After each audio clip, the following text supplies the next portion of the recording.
Today we're going to focus on Cobra Pose, all right? So we are going to come onto our belly, gently lay down, and you are going to have both of your hands on both sides of your body, and you're going to make sure your tops of your feet are resting on the mat. You're going to take a deep inhale in through your, and make sure you're down. Inhale in through your nose. And then on your exhale, peel your upper body off of the mat.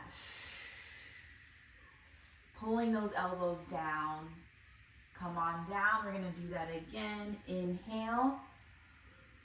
Exhale, peel the upper body off of the mat. Cobra. Pushing all 10 of your fingers into your mat. Come on down one more time. Inhale. Exhale, come on up. Good. Gently come down. And you can roll onto whichever side feels good for you. You did it. See you in the next one.